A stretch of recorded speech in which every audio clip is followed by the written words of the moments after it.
Welcome. This is CNN Vantage Point. I'm Philip Pro, Chief Investment Strategist with CNN Wealth Management. Today's podcast will provide a market review for the month of April 2023 and our current outlook.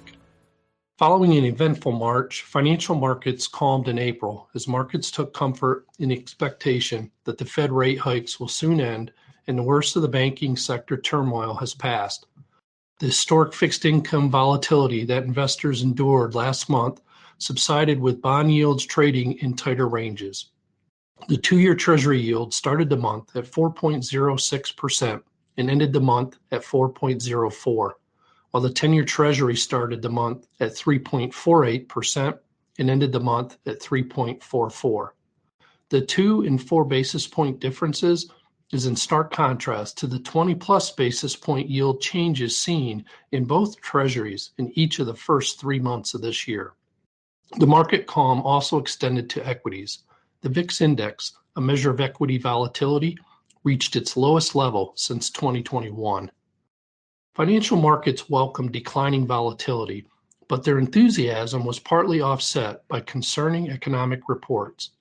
While headline inflation is declining, core inflation remains persistent, with the most recent core CPI report registering a 5.6% year-over-year increase. The robust jobs market is beginning to show signs of weakness, with initial jobless claims trending upward. The most recent 4-week moving average of initial jobless claims now stands at 236,000. Additionally, the Conference Board's leading economic indicator index has been in decline for 12 consecutive months. This backdrop created mixed results for equities in April. Small cap and emerging equities declined, while large cap, both domestic and foreign, generated positive returns. Large growth has performed exceptionally well this year, and valuations are elevated, with the price-to-earnings ratio of the Russell 1000 Growth Index now standing at 27.4, the highest level since August of last year. The performance within large cap has been driven by a handful of stocks. Through the end of April, 75% of the year-to-date return of the S&P 500 index has been generated by 7 stocks. Likewise, and even more pronounced, the Russell 1000 Growth Index, 75% of its year-to-date return has been driven by only 6 stocks. The equity markets continue to be resilient, and looking through economic data towards year-end, when they believe rate cuts will be in process. In contrast, fixed income markets are pricing in a Fed that keeps rates higher. CNN is in the latter camp. With U.S. large growth year-to-date performance and price-to-earnings expansion, we use the opportunity to trim our position in favor of international large cap, which we believe offers a better risk-reward profile. We also trimmed our small and mid-cap exposure to move up in size and quality to help position the portfolio to a moderately defensive posture within equities. We expect the Fed to raise rates at the May meeting and believe they are at or very near the end of their hiking cycle. As we look out 12 to 18 months, we feel fixed income provides a good risk-reward scenario and added to our core fixed income position. We believe rates will be lower by this time next year, but the Fed will not lower rates in 2023.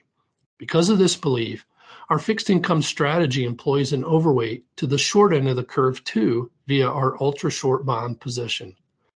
This will be a possible source of funds for either an equity market pullback or a long-term bond sell-off. If longer bonds sell off and yields rise significantly, we'll consider adding to those positions to further lock in higher yields. We continue to believe that one cannot take a large bet on which direction markets will go. With a wide dispersion of results possible and so many conflicting economic data points, we remain at or near our neutral allocations for client portfolios. However, we rebalanced client accounts in late April and became defensive within those allocations. I'd like to remind our listeners market conditions can change quickly. As circumstances and facts change, CNN's market views and positioning may change accordingly. If you would like more information about our current positioning and market thoughts, please contact any of our wealth management advisors.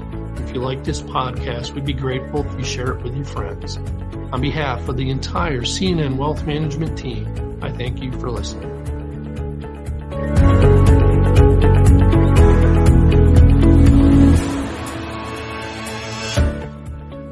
Subject to change based on market conditions and other factors. These views should not be construed as recommendation for any specific security or sector. Client portfolios may or may not be at the positionings discussed due to, but not limited to, distributions, tax management limitations, systematic purchases, etc. Some products are not FDIC insured or guaranteed, not a deposit or other obligation of the bank, not guaranteed by the bank, and are subject to investment risk, including the possible loss of principal amount invested, and are not insured by any other federal government agency.